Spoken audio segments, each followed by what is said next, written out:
Bien, vous êtes bien installés? Chacun a sa Bible? Vous en avez besoin d'une? Ça va. Matthieu, chapitre 27. Et nous allons lire à partir du verset 38 jusqu'au verset 44. Matthieu, chapitre 27.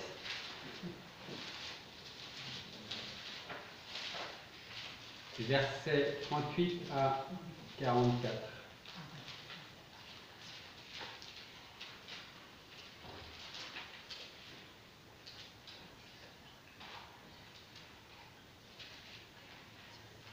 On crucifiait en même temps avec lui deux brigands, l'un à sa droite et l'autre à sa gauche. Et ceux qui passaient lui disaient des outrages, branlant la tête, et il disait: Toi qui détruis le temple et qui le rebâtis en 3 jours, sauve-toi toi-même, si tu es le Fils de Dieu. Descends de la croix. De même aussi les principaux sacrificateurs avec les scribes et les anciens disaient en se moquant: Il a sauvé les autres, il ne peut pas se sauver lui-même. S'il est le roi d'Israël qui descend maintenant de la croix, et nous croirons en lui. Il s'est confié en Dieu. Eh bien que Dieu le délivre maintenant s'il lui est agréable, car il a dit: Je suis le Fils de Dieu. Les brigands qui étaient crucifiés avec lui l'injuriaient de la même manière. À travers ce passage, c'est le verset 40 que je voudrais retenir comme texte ce matin. Toi qui détruis le temple et qui le rebâtis en 3 jours, sauve-toi toi-même si tu es le Fils de Dieu, descends de la croix. Et dans ce verset 40, il y a 4 mots que je voudrais prendre comme texte. Descends de la croix. Je suis sûr d'une chose, je pense être sûr d'une chose. Beaucoup de personnes se sont posé une question il y a un peu plus de 2000 ans quand ces gens disaient: il en a sauvé d'autres, il ne peut pas se sauver lui-même. Pourtant, il prétend être le Fils de Dieu. Et ces gens lui disent: si tu es le Fils de Dieu, descends de la croix. Et un peu plus loin, nous lisons: et nous croirons en toi. Je suis sûr qu'il y a donc un peu plus de 2000 ans, beaucoup de personnes se seraient posé la question de savoir ce qui se serait passé si Christ était descendu de la croix avant d'y mourir. S'il l'avait fait, on peut se poser une autre question. Est-ce que cela aurait eu un impact ou pas? Qu'est-ce qui se serait produit? Alors on va essayer de répondre à cette question un peu plus de 2000 ans après la crucifixion de notre Seigneur. Donc, pour nous remettre dans le contexte de ce passage, le Seigneur vient d'être arrêté par des responsables, par les Juifs, dans le jardin de Gethsémane. Il est conduit, vous le savez, de force vers les chefs religieux et la sentence est vite posée, apportée: cet homme doit mourir. En règle générale, un tribunal prend plus de temps, mais là c'était déjà réglé. Il doit mourir. Donc, Jésus est conduit à Golgotha. Il porte sa croix. Arrivé à Golgotha, on le cloue à la croix. Et là, il est, on peut dire, donné comme en spectacle à tous ceux qui sont au pied de la croix.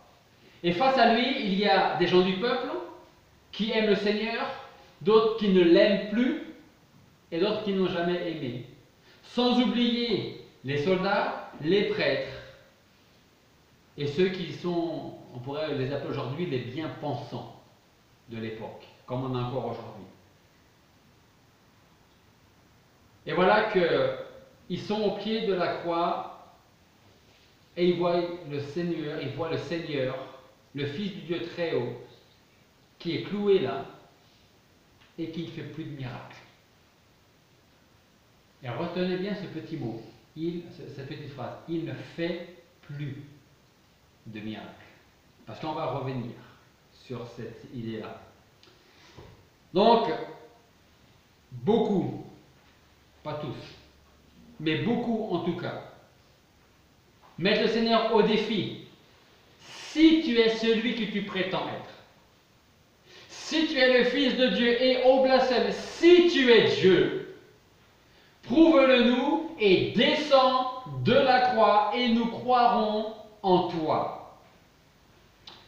Alors si les gens de notre époque, aujourd'hui, ceux qui mettent en doute également la divinité de Christ, ceux qui ne veulent pas le reconnaître comme étant le Fils de Dieu, Dieu lui-même, si ces gens pouvaient retourner dans le passé et se retrouver au mont Golgotha, témoins de cette même scène au pied de la croix, incertains de savoir si Christ est bien le Fils de Dieu, s'il est Dieu, s'il est envoyé pour une mission bien particulière, pensez-vous qu'ils auraient osé dire la même chose à Christ, c'est-à-dire, si tu es bien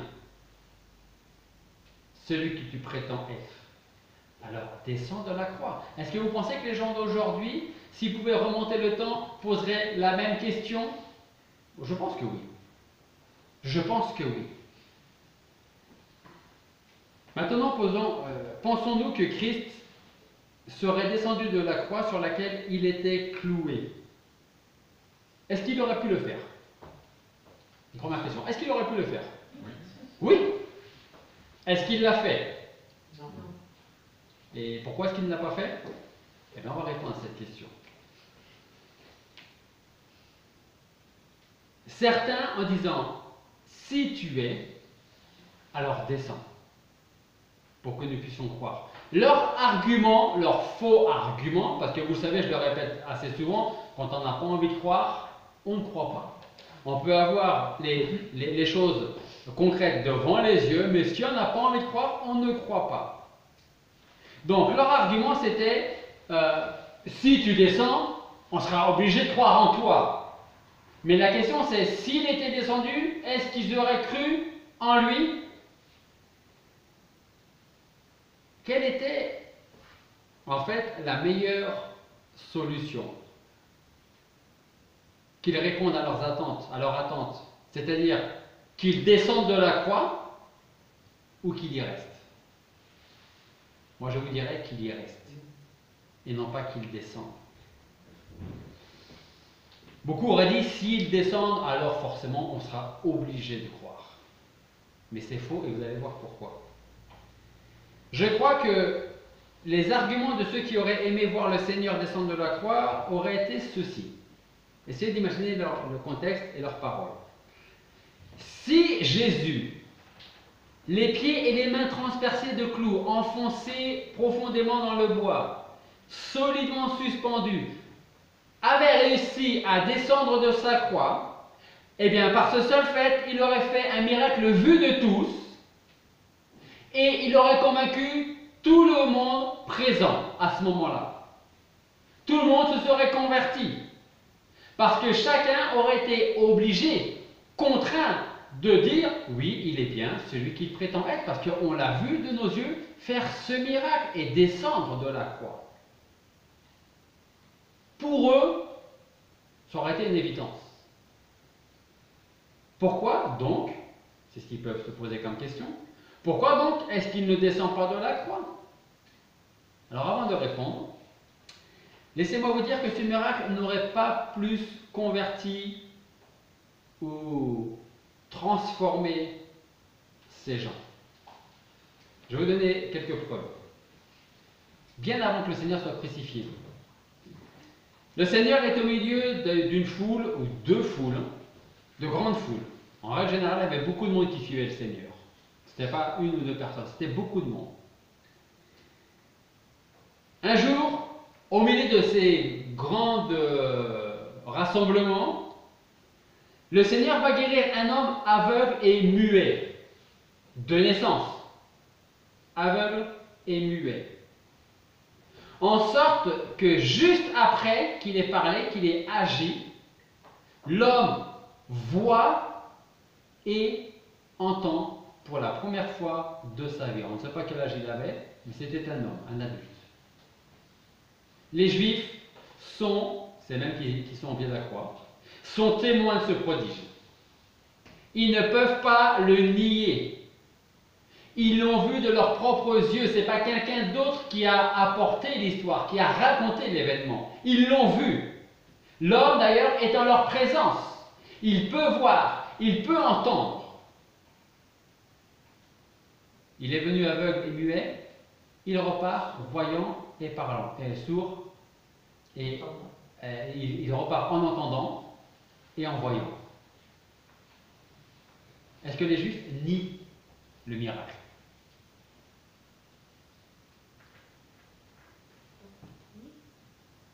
Est-ce que vous êtes sûr? Est-ce qu'ils nient le miracle? Non. Vous allez voir comment le cœur de l'homme est tordu. Est-ce qu'ils disent non, il n'y a pas eu de miracle? Non. Ils peuvent le dire peut-être d'une certaine manière, mais là-dedans, ils ne peuvent pas dire ça n'est pas arrivé. Vous allez voir où je veux en venir. Donc, il voit un homme qui n'entend pas, qui est muet, qui est aveugle, et il repart guéri totalement. Ils ne peuvent pas nier le miracle. Même s'ils ne disent pas oui, il n'y a pas eu de miracle, ils ne peuvent pas le nier. Est-ce qu'ils croient et est-ce qu'ils se convertissent? Non. Qu'est-ce qu'ils vont faire? Ils disent à Jésus, et ça c'est les paroles que l'on retrouve dans la parole de Dieu.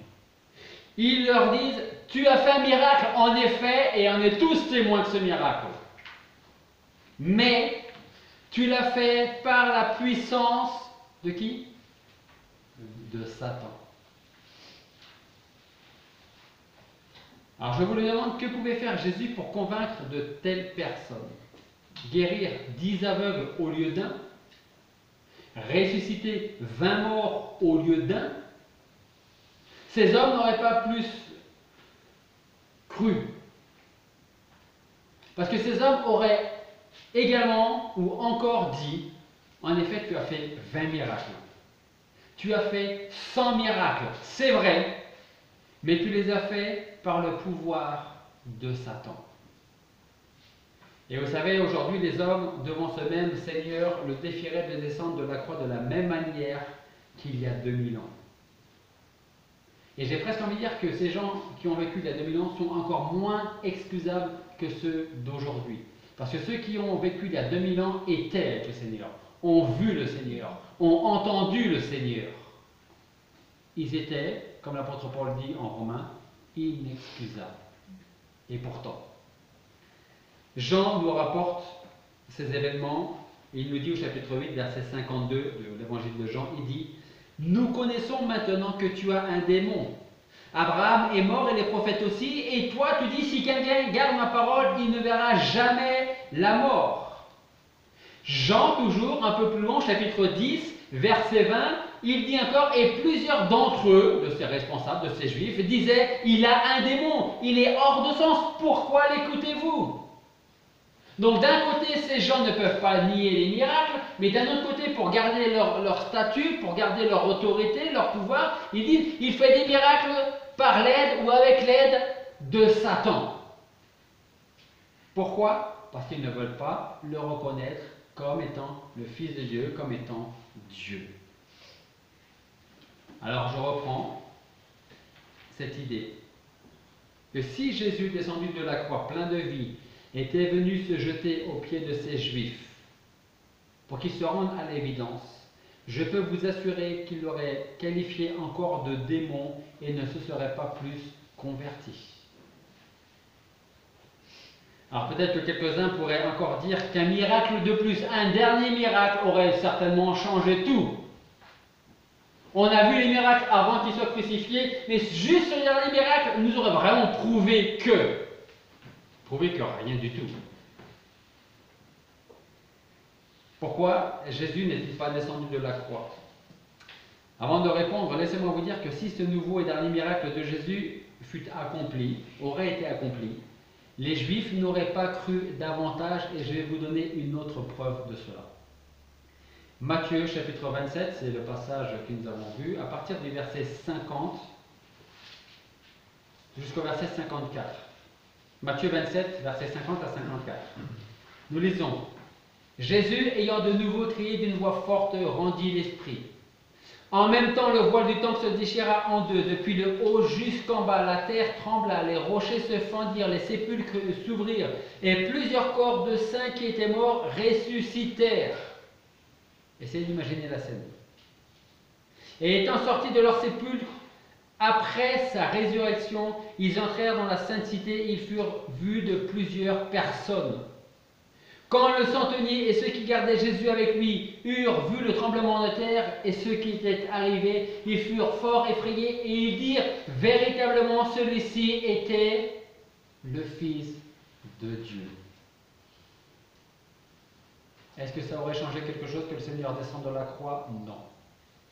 La preuve, après que le Seigneur rendit l'âme, vous avez lu, vous avez entendu tout ce qui s'est passé. Il réclame un dernier prodige, eh bien, ce qui se produit à la mort du Seigneur est plus grand encore, plus éclatant que celui qu'il demande, descend de la croix. Jésus ne descend pas de la croix, il y reste et il y meurt. Et à ce moment-là, le voile du temple se déchire avec violence.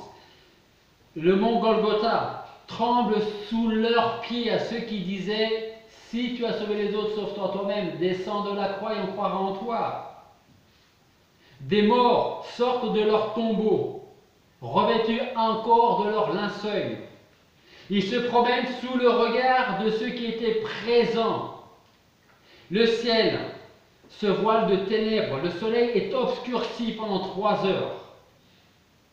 La nature entière pleure la mort du Fils de Dieu. Les soldats romains, frappés d'épouvante et en même temps, j'ai envie de dire, d'admiration, qui quelques heures avant couvraient le Seigneur de moqueries, se partageaient ses vêtements. Ces mêmes soldats romains, venus pour le garder, disent à présent certainement celui-ci était le Fils de Dieu, c'est certain. Eux ont été changés, mais les autres, rien. Le centenier lui-même, un païen, dit cet homme était juste. Pensez-vous donc vraiment que Jésus avait besoin de descendre de la croix pour que ces gens qui étaient présents à ce moment précis croient et se convertissent? Ces autres miracles que Jésus accomplit par sa mort n'étaient-ils pas assez grands pour convaincre les cœurs les plus durs, les plus endurcis? Pourtant, est-ce que les Juifs ont cru lorsque les voiles étaient déchirés, lorsque la terre a tremblé, lorsque des morts ont ressuscité? Est-ce qu'ils ont cru? Non. Est-ce qu'ils auraient cru si le Seigneur était descendu de la croix? Non plus. Se sont-ils convertis? Non. Alors 1 heure plus tard, les pharisiens ont demandé à des soldats d'entourer le sépulcre. Ils le traitent de séducteur, ils ont peur que quelqu'un vienne voler son corps. Puis les prêtres payent des gardes du sépulcre pour répandre un mensonge, parce que le Seigneur est bien ressuscité, il n'est pas resté dans le tombeau. Donc ces mêmes gens qui disaient « descends de la croix » vont payer des gens pour que ces gens mentent. Pour que ces gens disent « on est venu voler son corps ». Fallait-il renverser le temple plutôt que de déchirer simplement le voile pour que ces gens croient? Est-ce qu'il aurait fallu ouvrir 1000 cercueils plutôt que quelques-uns pour que ces hommes croient? Est-ce qu'il fallait anéantir le soleil totalement plutôt que pendant 3 heures pour que ces gens croient? Moi, je vais vous dire ce que je crois. Je crois que ces gens auraient bouché un peu plus leurs oreilles au bruit du temple qui tremble sur sa base. Ils auraient fermé l'œil ou les yeux devant les milliers de morts qui seraient revenus à la vie. Comme ils l'ont fait avec le fils de la veuve. Ils ont fait exactement la même chose. Devant Lazare aussi. Christ a fait assez de choses, a dit assez de choses avant sa crucifixion pour qu'on puisse croire en lui. Alors, vous savez, je vous disais tout à l'heure que, comme la Bible le dit en Jérémie, le cœur de l'homme est tortueux par-dessus tout. Qui peut le comprendre? Qui peut le connaître? On peut être bien un jour et le lendemain, ou même une heure plus tard, être tout à fait le contraire. On peut aimer à l'excès, on peut haïr à l'excès. Et pourtant, c'est ce peuple que le Seigneur a nourri pendant près de 3 ans dans le désert. Il leur a donné à manger, il leur a donné à boire, il les a enseignés, il a guéri, il a ressuscité des gens, il a rendu la vue, l'ouïe, des gens ont été paralysés, ont pu marcher à nouveau. Quelques heures avant la crucifixion, ils l'ont accueilli comme le Messie, comme celui qu'ils attendaient. Et quelques heures plus tard, une partie de ces mêmes personnes sont en train de lui dire: si tu es le Fils de Dieu, descends de la croix et nous croirons en toi. Pourquoi Christ n'est-il pas descendu de la croix? Simplement parce que la foule est venue à Golgotha pour avoir des émotions puissantes. Et elle est là, cette foule. Elle est présente pour voir mourir un homme dont jadis elle écoutait les paroles, dont jadis elle était contente, cette foule, de recevoir de quoi manger, de quoi boire, de quoi vivre, tout simplement. En fait, le but de cette foule, tout comme les hommes, les femmes d'aujourd'hui qui rejettent Christ, était de le crucifier. Mais si leur but était de le crucifier, peut-être qu'il ne fallait pas commencer par l'écouter, il ne fallait peut-être pas commencer par l'adorer non plus. C'est ça le cœur de l'homme. Pourquoi Jésus n'est-il pas descendu de la croix? Il est malheureusement trop facile de dire pourquoi les hommes d'aujourd'hui, comme d'hier, rejettent Dieu et le Seigneur Jésus-Christ. À quoi, entre autres, compare-t-on la parole de Dieu? C'est une question qui est un peu vague peut-être que je vous pose. À une lampe qui éclaire notre chemin, mais il y a une image, je viens de vous mettre sur la piste, une image qui ressort de la parole de Dieu. Une image. Ça vous dit rien? Quand vous vous coiffez, vous regardez dans quoi le matin? Dans un miroir. Sauf moi. Je n'ai pas besoin de me regarder dans un miroir. Mais je me regarde quand même. La parole de Dieu est comme un miroir dans lequel celui qui lit la parole de Dieu peut se voir comme Dieu le voit. Perdu, condamné, pécheur, coupable. Et est-ce qu'on a envie d'entendre dire que nous sommes perdus, condamnés, coupables, pécheurs? On n'a pas forcément envie. Et c'est entre autres pour ça que ça ne nous intéresse pas de lire un livre qui est vieux de 2000 ans, certains diront. Ces gens sont là devant la croix du Seigneur Jésus-Christ. Ce jour est pour eux le jour le plus saint de l'année, et pourtant ils abandonnent le peuple. Ils abandonnent le temple. À leur injure, le Seigneur répond, vous savez comment? Par le silence. Il ne dit rien. Pourquoi est-ce qu'il ne descend pas de la croix? Si Jésus ne descend pas de la croix, voyons en tout cas ce qu'il y fait sur la croix. Eux, ils l'injurent. Lui, il répond par le silence. Eux, ils oublient que c'est le jour de la préparation du sabbat, et lui débute le psaume de David, le psaume 24 qui dit « Eloi, Eloi, lama sabachthani ». Vous savez ce que ça veut dire? Mon Dieu, pourquoi m'as-tu abandonné? Eux, ils abandonnent leurs affaires, leur famille. Lui, il recommande sa mère à son ami et son ami à sa mère. Eux, ils essaient de lui donner du vinaigre à boire. Ils transpercent son côté d'une lance et ils le maudissent. Et lui, qu'est-ce qu'il fait? Il prie pour eux.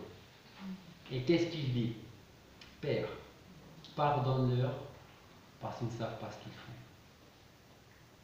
Mais vous savez, le plus flagrant, c'est qu'eux pensent avoir réussi leur complot. On a réussi à le capturer et on a réussi à le faire mourir. Mais ils oublient qu'il est venu pour mourir sur la croix. Pourquoi le Seigneur n'est pas descendu? Voici la réponse. S'il n'est pas descendu, c'est pour nous, pour notre bien, pour notre salut éternel qu'il n'est pas descendu.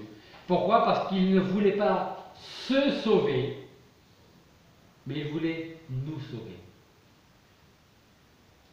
S'il était descendu de la croix, la vengeance de Dieu aurait toujours pesé sur nos crimes.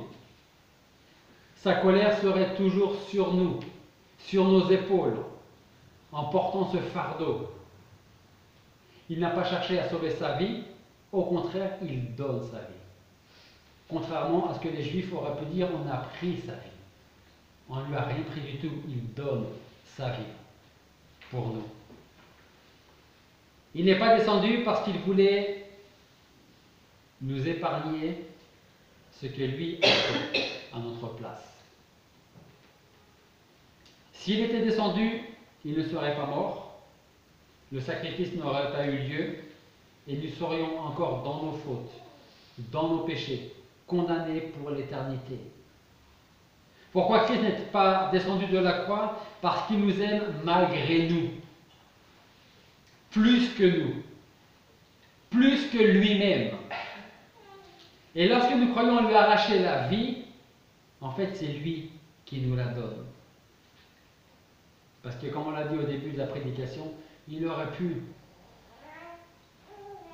par un clignement d'œil, par sa volonté, descendre de la croix et anéantir tous ceux qui étaient là et qui l'injuriaient, qui le mettaient au défi. Il aurait pu, mais il ne l'a pas fait. Il aurait pu confondre leurs paroles orgueilleuses. Mais lui, il préfère rester sur la croix, entendre les blasphèmes, les insultes et s'anéantir devant eux et devant nous. En fait, vous savez ce que le Seigneur ne fait pas à ce moment-là? Il ne fait pas de compromis. Il n'y a aucun compromis. Combien de fois nous faisons-nous des compromis avec le Seigneur? Si tu m'accordes ceci, si tu me donnes cela, je te servirai, j'irai où tu voudras, mais accorde-moi ceci ou cela avant. Des compromis. Combien de fois on fait des compromis avec le Seigneur? Combien de fois on fait des compromis avec le monde? Combien de fois? Alors qu'on ne devrait pas. En tout cas, en ce qui concerne la parole de Dieu. Lui n'a fait aucun compromis. Il a préféré rester sur la croix, entendre les blasphèmes, les insultes, s'anéantir devant nous afin de nous pardonner, nous sauver, nous bénir et nous donner la vie éternelle. Pourquoi Christ n'est-il pas descendu de la croix? Parce que s'il l'avait fait, nous serions encore dans nos péchés, sans avocat auprès de Dieu.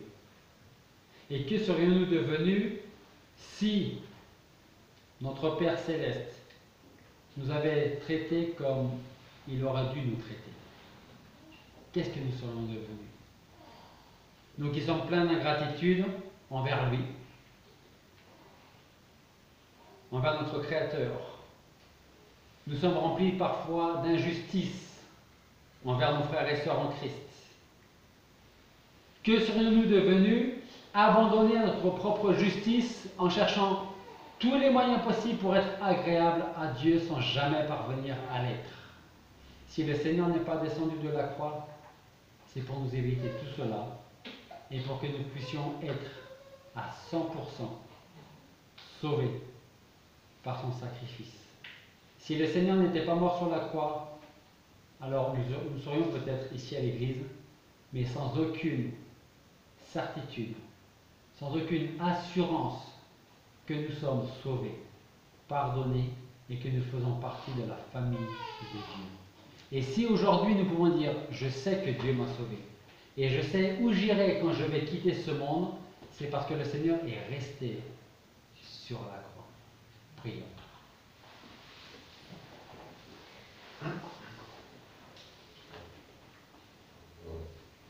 Père Céleste, nous voulons te remercier parce que notre Seigneur Jésus-Christ n'a pas répondu aux paroles injurieuses de ce peuple, de ces gens qui étaient devant la croix, qui demandaient au Seigneur de descendre afin qu'il croie.